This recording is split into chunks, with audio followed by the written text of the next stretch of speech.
s'est effectué, nonobstant les mauvaises langues, nonobstant les prophéties de malheur, un changement a bien eu lieu. Ne vous faites pas berner, manipuler par tous ces pseudo-analystes qui voudraient faire croire à une alternance ou un changement arrangé, au fait que le président sortant serait encore ou serait devant vous n'est qu'un représentant et non pas un président de la République. C'est totalement faux. Ne vous laissez pas avoir par cette manipulation qui n'a pas commencé qu'après mon élection, mais qui a commencé bien avant cela et qui est qui est le fait de certains milieux, j'allais dire, influents, de croyants influents, et qui penseraient pouvoir continuer comme ça à entretenir au Congo le flou, à étouffer la voix des Congolais, à toujours vouloir gérer le Congo à la place des Congolais eux-mêmes. Et ce groupe d'influence qui pense que le Congo n'est pas capable de se prendre en charge, que les Congolais ne sont pas capables de se prendre en charge. Ce qui s'est passé, c'est une prise en charge des Congolais. Nous avons démontré à la face du monde et contre toute attente qu'au Congo, les choses pouvaient aussi se passer pacifiquement et que les Congolais pouvaient prendre conscience de leur destin, de leur capacité à faire beaucoup de grandes choses et qui pouvaient le faire de manière pacifique et concertée. C'est ce qui s'est passé. Et voilà pourquoi, depuis la campagne électorale que j'ai menée jusqu'à mon élection, j'ai prôné la réconciliation nationale.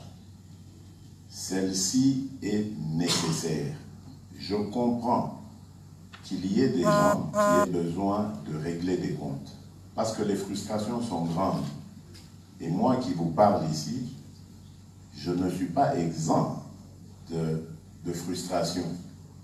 J'en ai connu, j'en ai subi. Mais lorsqu'on aspire aux fonctions qui sont les miennes et qu'on a une vision pour ce pays et pour son peuple, on ne peut pas tenir compte de ses sentiments personnels. Et donc, lorsque j'ai entamé cette campagne, j'ai, après mûre réflexion, compris que le Congo ne pourra se relever que le jour où les Congolaises et les Congolais vont se pardonner, se donner la main et se tourner ensemble vers leur destin commun. Et cela passe, comme je le dis, par le pardon, par l'oubli du passé. Je ne dis pas qu'il faille totalement oublier, parce que c'est grâce au passé qu'on peut construire l'avenir.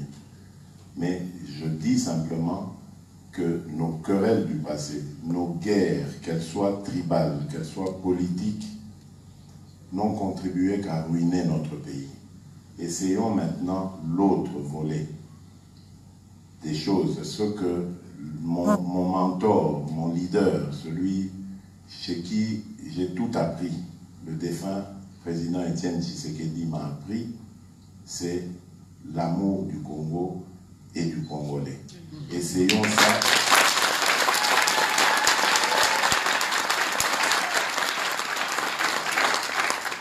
Je disais donc, essayons ça pour voir ce que ça va nous donner. Et c'est ce que j'ai défendu durant toute ma campagne et que je propose aux Congolais maintenant. Ça, je ne cesserai jamais de le dire. J'ai commencé cela dès le premier jour où j'ai pris les rênes du pays, après la passation du pouvoir avec mon prédécesseur. J'ai réuni le Conseil supérieur de la défense et j'ai voulu savoir ce qui se passe réellement au niveau sécuritaire dans notre pays. Et vous savez que nous avons encore des zones très sensibles à ce point de vue-là, c'est-à-dire à l'est du pays, dans le Grand Nord aussi, ainsi qu'au centre du pays. Nous avons encore des zones de violence, des zones où il y a des exactions qui font que nos compatriotes ne vivent pas une vie paisible. Et on ne peut pas parler de développement dans notre pays tant qu'il y aura des Congolaises et des Congolais qui vivent dans des conditions inhumaines. Voilà pourquoi je mettrai tout le paquet pour ramener la paix et la sécurité. Tous les Congolais.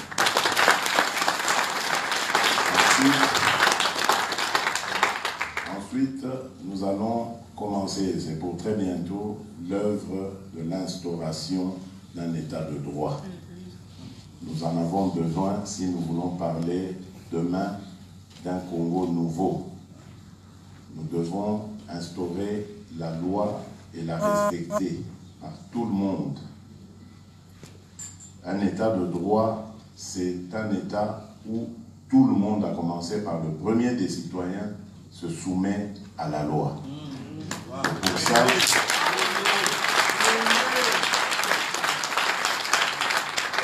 Et pour ça, nous avons besoin d'une justice juste. Des magistrats qui seront les vecteurs de cet état de droit, qui soient de probité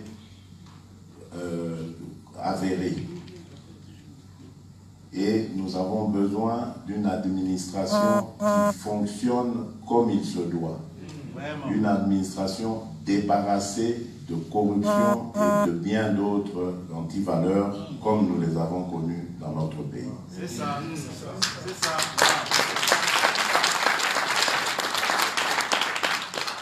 Et moi, je rajouterais encore d'une classe politique qui soit exemplaire.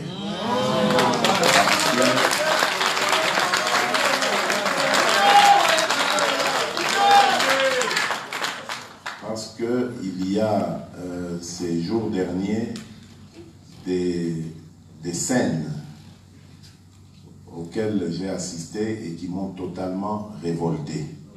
C'est par rapport aux prochaines élections des gouverneurs et des sénateurs. Beaucoup d'argent a circulé, beaucoup de consciences ont été achetées. C'est devenu même indécent d'en parler et d'en entendre parler. Ça m'a tellement dégoûté que je suis en train de me poser la question de savoir si vraiment ça vaut la peine d'aller à ces élections-là. Parce que tout est acheté, tout est arrangé, à tel point que nous aurons des gouverneurs qui passeront leur temps à récupérer tout l'argent qu'ils ont sorti.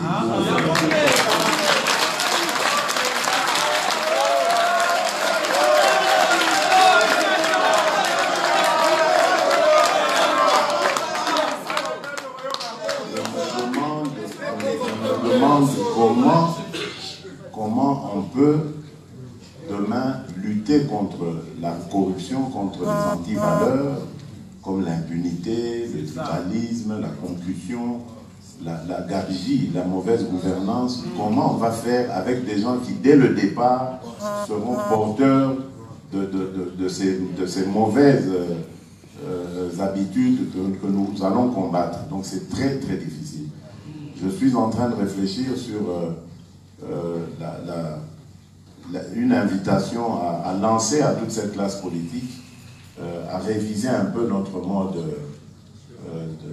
enfin notre constitution, pour voir comment on peut désigner les gouverneurs et les sénateurs par un autre moyen que le moyen actuel.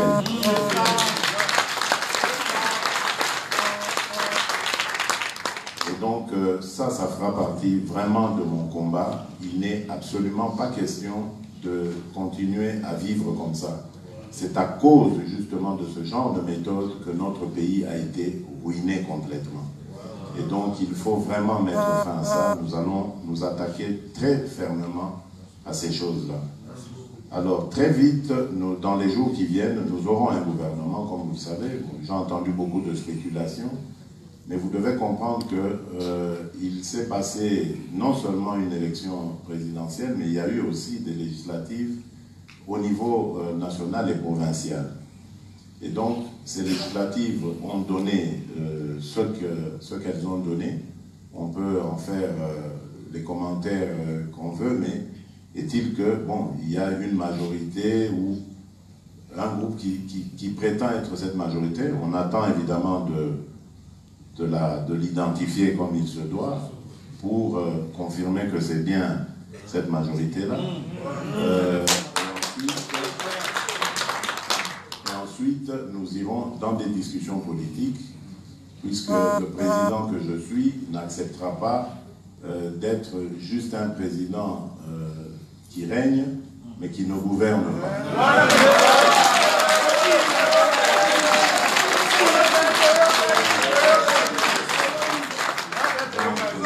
Forcément, il va y avoir une coalition. Après des discussions politiques, nous coaliserons avec ceux qui se présentent comme étant majoritaires. Et c'est une coalition qui ne va pas se passer comme on a toujours vu dans notre pays. On fait juste des arrangements pour occuper des postes ministériels et puis on s'en fout du reste. Non, ici, vous allez voir, tout se fera dans la transparence. Nous allons avoir un programme de gouvernement qui sera présenté à nos compatriotes et ce programme sera à tout moment évalué et des comptes seront rendus à notre peuple par rapport à l'avancée des choses, à l'avancement des choses. Et je vais proposer un code de bonne conduite. C'est-à-dire que nous allons nous entendre au sein de cette coalition. Il y aura par exemple des choses du genre, je donne un exemple, si un ministre ou une personnalité quelconque est accusé ou est convaincu d'avoir trempé dans des combines quelles qu'elles soient, elle doit démissionner en attendant de faire la lumière avec la justice. Nous allons avoir des choses du genre. Un ministre, une personnalité quelconque, qui fait arrêter quelqu'un ou qui se méconduit ou qui viole les droits de nos compatriotes. Par exemple, vous savez, ces histoires de prendre les maisons des gens, de faire arrêter des gens pour rien, comme ça, gratuitement, et bien d'autres choses. Et bien, dès qu'on est plongé là-dedans, on est écarté d'office en attendant évidemment que la justice suive son cours. Donc il y aura ce genre de choses, non seulement pour rassurer notre population par rapport aux changements qui arrivent, mais aussi et surtout pour moraliser la classe politique. Parce que ce qui a aussi tué ce pays, c'est que nos compatriotes ont perdu toute confiance en les acteurs politiques à cause des comportements de ceux-ci qui ont été totalement en porte-à-faux avec évidemment la volonté du peuple. Donc ici, nous voulons restaurer la confiance des gestionnaires politiques que les gestionnaires politiques vont devoir inspirer dans le souverain primaire, qui est le peuple congolais. Et grâce à cela, évidemment, nous irons sur les politiques qui constituent notre programme. Vous savez, j'ai été élu sur un programme que j'ai appelé la restauration de l'homme congolais. Homme avec grand H, évidemment, c'est pas que je méconnais les femmes là-dedans, non. Homme, c'est avec grand H, donc homme et femme. Les Congolais sont les premiers responsables de leur pays. Et donc, c'est tout à fait normal qu'ils soient les premiers bénéficiaires de ce que leur pays produit.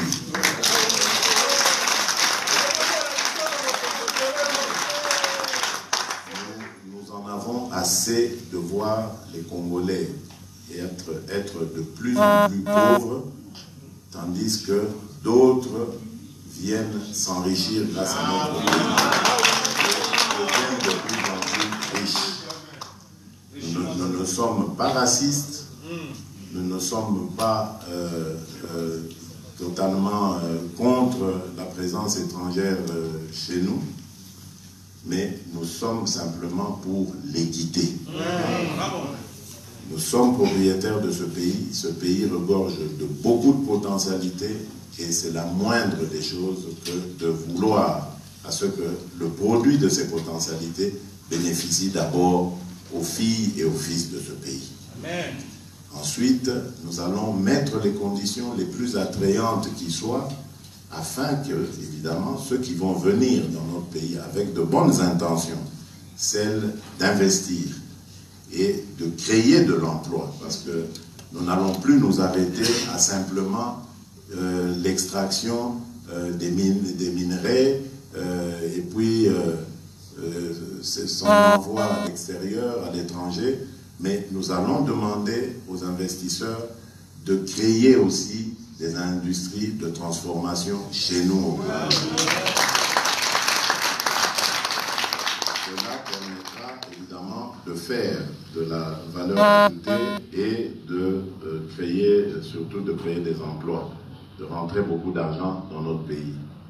Nous aurons une politique régionale aussi très avancée. Vous avez vu que depuis que je suis élu, je n'ai consacré mes déplacements qu'en Afrique.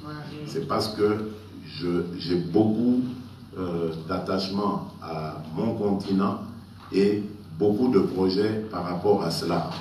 L'Afrique est le continent de demain.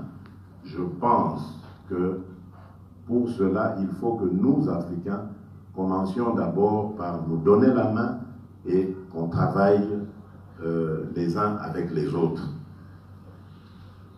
Le Congo a 9 pays voisins et c'est 9 fois l'occasion d'être victime de déstabilisation à partir de ces pays voisins. Donc il est important pour nous d'avoir des rapports cordiaux, de rapports de confiance, d'amitié et de fraternité avec ces pays voisins. Et c'est ce que j'ai entrepris et que je continuerai à entreprendre. Parce que, comme vous le savez, pour ceux qui ne le savent pas, il y a des bruits de bottes à nouveau à la frontière du Congo. À l'est du pays, et depuis peu même à l'ouest, du côté de Yumbi, lorsque vous avez entendu parler de ces événements malheureux qui y sont arrivés, eh bien, en dessous de tout cela, il y a des velléités de vouloir utiliser, manipuler des Congolais pour qu'ils prennent les armes et qu'ils sèment, encore une fois, la mort dans notre pays. Nous disons qu'il n'y a plus de place pour cela. Parce que tout simplement, le Congo que nous sommes en train de construire, c'est un Congo qui laissera la place à toutes ses filles et à tous ses fils. J'ai dit, lors d'une de mes sorties, je crois encore devant la diaspora, que pour moi, tous les Congolais qui sont à l'étranger devraient rentrer. Évidemment, certains esprits mal intentionnés ont voulu tourner ça en je ne sais quoi. Je ne demandais pas aux Congolais de rentrer toutes affaires cessantes. Je comprends bien qu'il y en a qui sont aux études, il y en a qui sont dans leur profession et ils doivent prendre des précautions pour rentrer. Il y en a qui ont des enfants qui sont en âge de scolarité, donc ça ne se passe pas comme ça. Mais le message que je voulais envoyer à nos compatriotes, c'est celui de dire qu'il n'y aura plus jamais de raison de s'exiler. Parce que il n'y aura plus de répression au Congo pour des opinions politiques. J'ai été très clair lorsque j'ai eu cette première réunion du Conseil supérieur de la défense. Le directeur, l'administrateur général de l'ANR avait été convié. Je lui ai très clairement expliqué que je voulais humaniser les services de renseignement. On ne pouvait plus avoir des services de renseignement qui sont une police politique et qui se chargent de traquer des gens inutilement, de mettre les gens dans des cachots d'ailleurs qui ne sont pas aux conditions standards, et puis de manière illégale, arbitraire. Ça, c'était fini. Et je crois que j'ai été entendu. Et quelques jours après, d'ailleurs, beaucoup de nos compatriotes avaient été libérés de là. Et j'ai fait passer ce message que je ne voulais plus jamais voir ce genre de choses sous mon règne. On ne peut plus arrêter des Congolais parce qu'ils ont critiqué le président de la République. Non, je ne suis pas...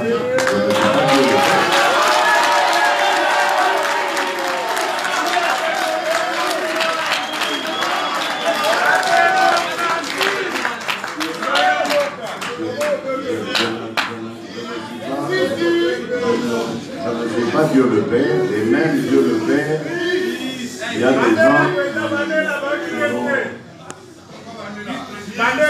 Même Dieu le Père, il y a des gens qui m'insultent. Donc je dis que je ne veux plus entendre parler d'arrestation parce qu'on a osé critiquer le président de la République.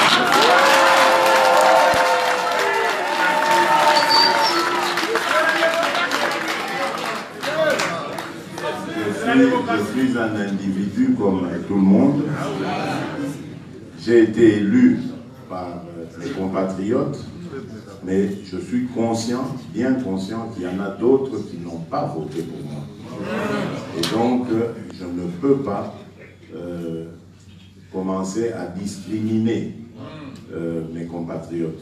Je suis élu par la plus grande partie de mes compatriotes, mais je dois tenir compte de l'autre partie qui n'a pas voté pour moi. Ce sont des Congolais comme les autres et ils ont droit au même traitement que les autres. Je suis le président de tous les Congolais. Donc voilà à peu près l'esprit avec lequel je viens, j'arrive aux affaires. J'ai trouvé énormément de difficultés à la tête de ce pays, mais j'ai aussi vu des choses positives que l'on ne voit pas nécessairement quand on est dans l'opposition. Donc c'est pour ça que je peux comprendre, c'est pour ça que je vous dis, je comprends et j'accepte les critiques, parce que chacun a son approche, a son point de vue selon la position qu'il occupe. Et la mission que j'ai est de faire de mon mieux pour que les Congolais améliorent leur quotidien. Et c'est ça que je vais faire, c'est ça que je vais me couper en quatre avec mes collaborateurs, mes collaboratrices pour y arriver. Des changements profonds et totalement positifs pour mon pays et mon peuple. Merci beaucoup. Je mettrai l'accent sur la jeunesse parce que, comme vous le savez, et moi je l'ai toujours dit, la jeunesse c'est la richesse. Si il y a quelque chose que le Congo a de très riche, c'est sa jeunesse. Au-delà même de ses minerais et de bien d'autres richesses, c'est notre jeunesse. Et cette jeunesse, elle doit être très bien encadrée. Voilà pourquoi, dans mon cabinet, j'aurai, et le cabinet sera pour bientôt d'ailleurs, je vous l'apprends aussi, j'aurai un conseiller spécial qui sera attaché au problème de la jeunesse. Parce que nous allons nous battre ensemble pour enrayer complètement le phénomène des Koulouna, des Chégué. Nous allons nous battre pour enrayer le problème du travail des jeunes dans les mines, des jeunes qui pourtant sont en âge de scolarité, mais qu'on fait travailler dans les mines à cause de la misère.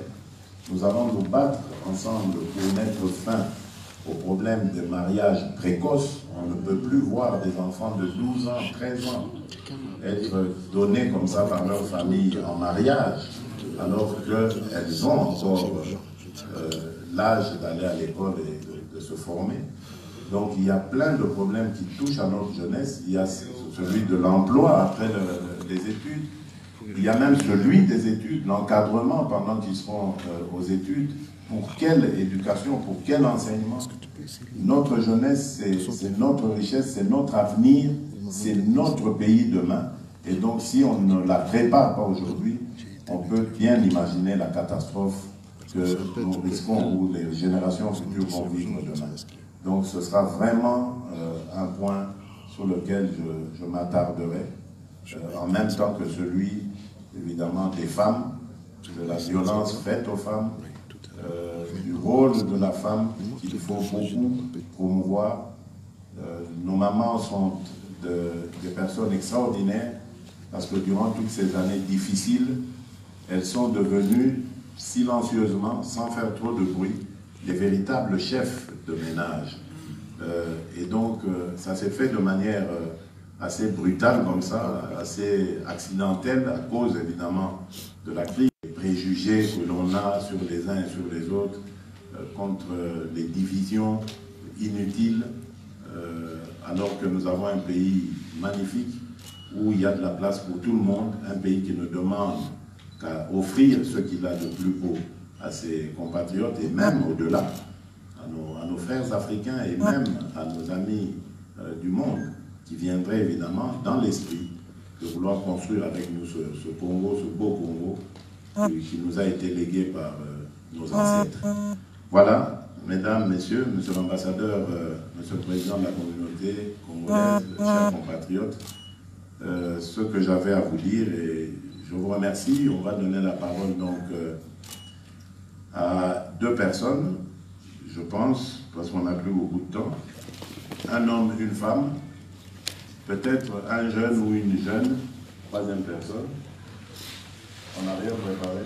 On n'a pas, le protocole me dit qu'il n'y a rien qui est prévu pour ça.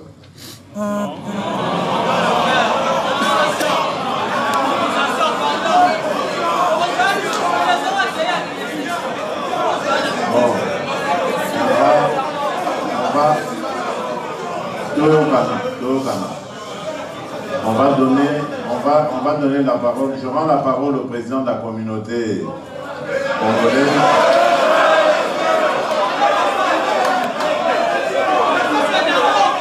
Il va déterminer, il va choisir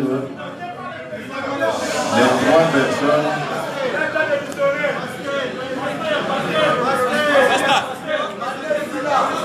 Comment?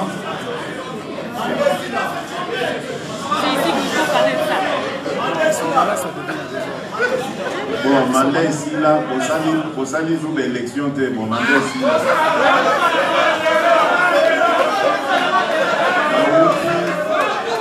Na outi côté à Bino, Bolingo, na Bokoko. Tiana c'est dans là. Tobongisa, botiana se. Botiana se, botiana se. Botiana se, non, botiana se. Botiana se, botiana se. Tobongisa. Vous savez, on est allé sur botiana se, bonsoir. Vous pouvez créer dans ta démo, mais tout fana. Même ça,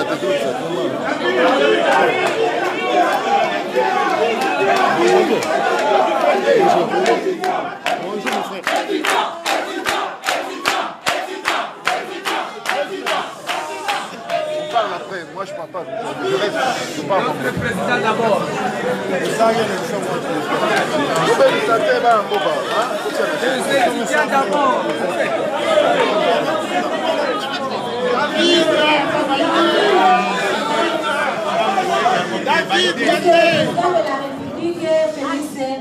Je vous remercie et je vous salue au nom de Dieu Tout-Puissant, au nom de Jésus-Christ de Nazareth. Ce que je te demande premièrement, et quand même d'aller savoir les prophètes de Comte de Paul Dominique, puisque tout ce que le prophète de Comte de Paul Dominique a annoncé à l'Iloba, ça a été accompli. À partir de l'époque de Mobutu, puisque moi j'étais à la résidence, il avait prononcé ça chez Mobutu, c'était aussi accompli que la passation du pouvoir sera pacifiquement et le sang ne va pas s'écouler au Congo. Mais maintenant aussi, il a annoncé ça chez Kabila, au régime de Kabila, que le régime de Kabila aussi, lorsque la passation des pouvoirs sera aussi, le sang ne va pas tomber au Congo. C'est ça aussi est accompli. Pardon, je vous en prie de chercher le processus de Congo. Je voulais dire ceci. Je voulais seulement demander les partis politiques et les MPR, puisque moi je suis la fille des MPR. Je voulais seulement demander si c'est ce que ces partis politiques-là existent ou ça n'existe pas. Si ça n'existe pas, papa, l'honorable président, je suis la fille de cette famille-là. Renouveler ce parti politique, pardon. Et nous avons aussi un vieux papa qui est ici au camp, qui voulait dialoguer avec toi, mais il n'a pas le temps pour qu'il puisse dialoguer avec toi. Les villages démocratie. J'ai amené aussi ce message. On s'est battu pour ça.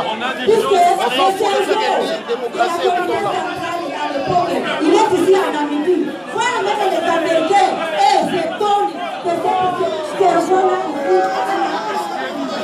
On a des choses sérieuses. Oh, c'est rien, c'est rien. Elle a parlé. Les étudiants.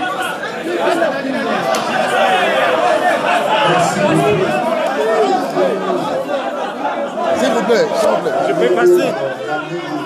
Je peux passer. Non. On passe par ordre. S'il vous plaît. On passe par ordre. Merci. Il y a quelqu'un qui est passé. Vous attendez.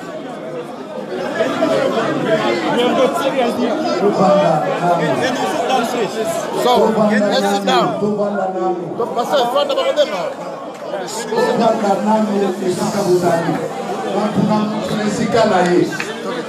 I'm filming.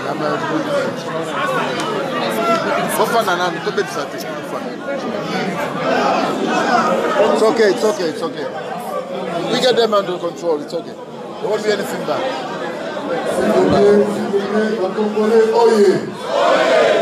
Congolais, oye! On a dit ça que tout ça rappelle Libeko, n'est-ce pas? Quand Mokonzamboka a dit qu'il faut respecter, comme il respectait, il faut respecter Congo, n'est-ce pas?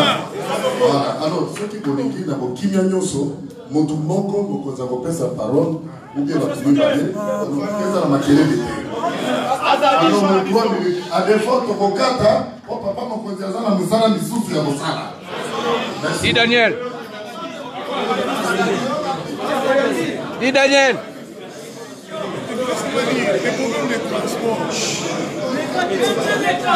Dis Daniel. This way. Tokobenga yo Moussa ensemble. Assis à toi. Thank you. Massa, tiens la cité. Zalao.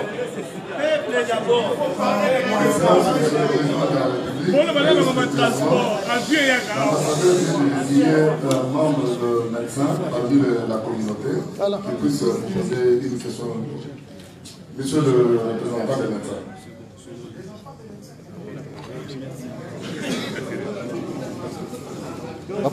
Bourouya.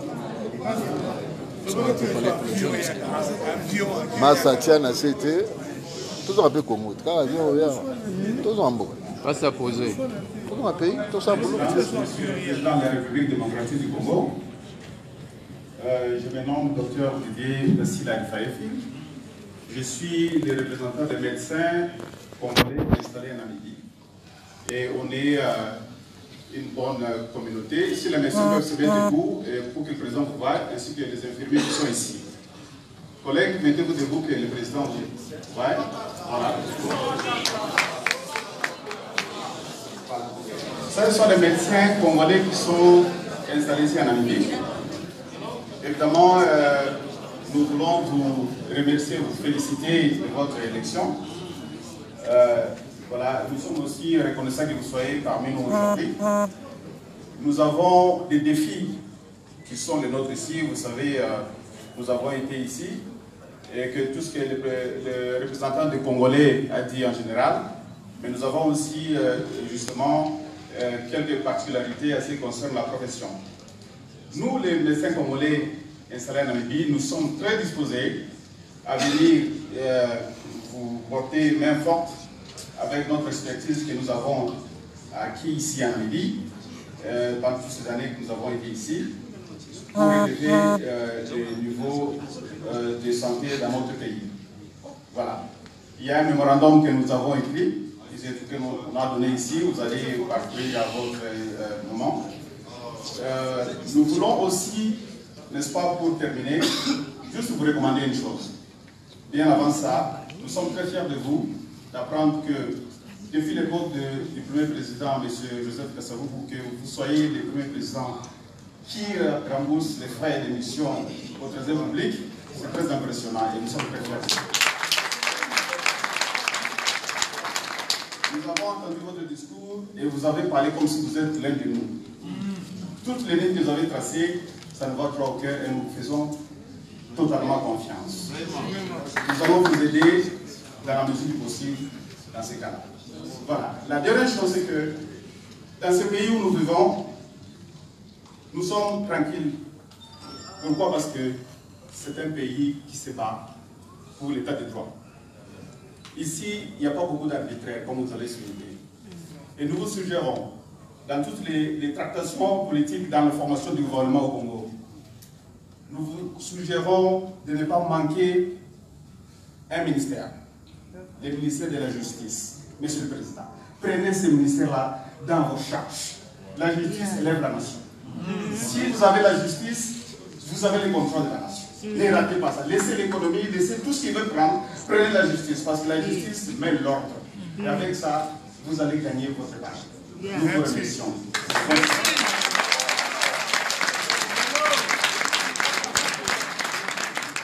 Le protocole va vous appeler. Étudiants.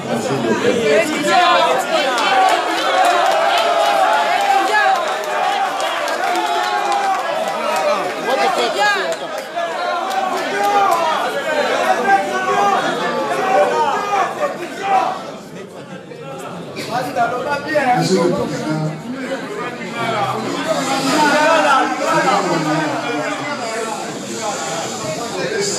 vraiment merci makasi. Dream na biso to ndoto na biso ekokisami. Soko tomona bato baza koganga na salle eza esengo. Toza na esengo makasi ya président oyo tolota oyo tobunda azwi pouvoir lelo. eloko yo lobi makambo nyonso lobi eza vraiment réponse na baquestion na biso sikoyo apart oyo docteur alobi sur la justice tozoyoka barumeur ebele tolingi tosenga yo président na biso osala effort mpe ozwa mpe défense sans justice na défense tokose retrouve te oza commandant suprême ya armée lokola garant ya nation toza vraiment content na ba idée pe makambo nyonso oyo lobi eloko nalingi nabakisa lisusu mpona biso communauté congolaise na Namibie toza kosenga à part ambassade communauté na biso ezala affermi tozala mena toyokama et puis to ba visa facilité ya visa ezala mwa makasi bamboka nyonso bazotambola na basadek partout sans visa biso toza bloqué tokoki partout attention au niveau que na Zambie awa faut que visa et ça vraiment pas ce qu'on a besoin. Donc le reste tu y a que aux mokonzi aux papa ya bana aux y a souci ya bana na yo donc biso te tomber toutes les bonnes choses et nous sommes derrière vous attends de loin aux président la biso au biso tout bonaki tout ce que nous voulons dire merci président pour avoir visité ici.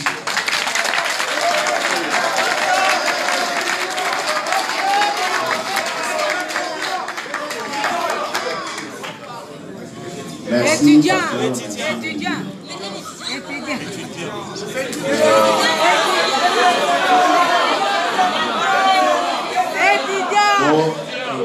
Bolingisa muke banina lo baboyi pona bosengi ya bandeko baleki en ce qui concerne défense na justice je crois que na lobby yango na exposé na ngai souci na ngai liboso ezali kozongisa kimia na kati ya mboka donc défense et vous allez évidemment attention particulière nangai pour nakoyeba comment bana mboka nyonso bakoki kobanda na kimia, comment mboka na biso ekoki kosukisa libela na makambo oyo toyeba ya ba rébellion, ya ba groupes armés, ya ba viol, ya ba violence, ya ndenge na ndenge oyo ba compatriotes na biso bazali kobina.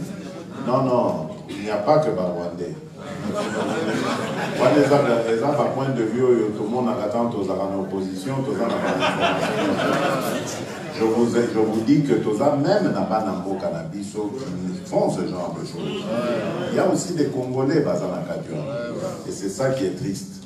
Que Congolais a ça la malheur, il y a des Congolais. Ça c'est vraiment inacceptable. Donc ceux qui boyoki que Rwandais wana ou banani bazo sana mo c'est parce que bazo aura complicité il y a pas Congolais. Et bango moko pe ba Rwandais wana nous n'avons pas accepté. Toyokaki dernièrement qu'il y en avait qui voulaient faut s'organiser à partir du Congo, ça qui ne doit attaquer Rwanda autorité, biso to mingi bilo Rwanda.